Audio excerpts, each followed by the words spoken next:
La plus célèbre silhouette de New York est née à Paris. Dans les années 1880, une géante de cuivre dépasse des toits du 17e arrondissement. Ce n'est pas un mirage. C'est un chantier.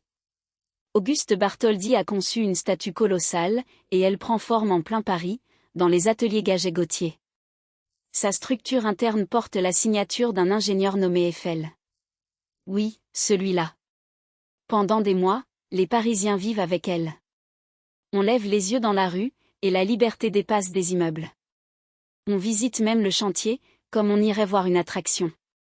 La statue la plus américaine du monde est alors une curiosité parisienne. Une voisine encombrante que tout un quartier regarde grandir, semaine après semaine. Puis vient le départ. En 1885, la géante est démontée et rangée dans 214 caisses. Direction New York. Paris a construit la liberté. L'Amérique va la dresser face à l'océan.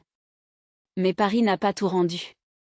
Sur l'île aux Cygnes, une étroite bande de terre posée sur la Seine, se dresse une statue de la liberté de 11,5 mètres.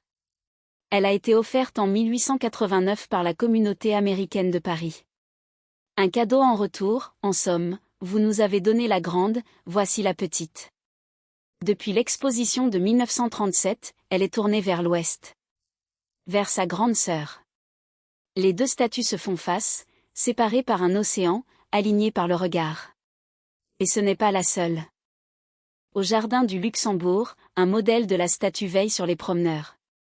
Au musée d'Orsay, un autre encore. Paris est semé de liberté, comme autant d'épreuves d'artistes conservées près de l'atelier d'origine. La ville qui a fabriqué la statue en a gardé des exemplaires, discrets, presque confidentiels. La plupart des passants ne les remarquent même plus. Alors, la prochaine fois que la statue de la liberté apparaîtra sur une photo de New York, souvenez-vous de ceci. Avant de dominer une baie américaine, cette géante a dominé des toits parisiens. Des passants l'ont vu naître, grandir, puis partir, caisse après caisse.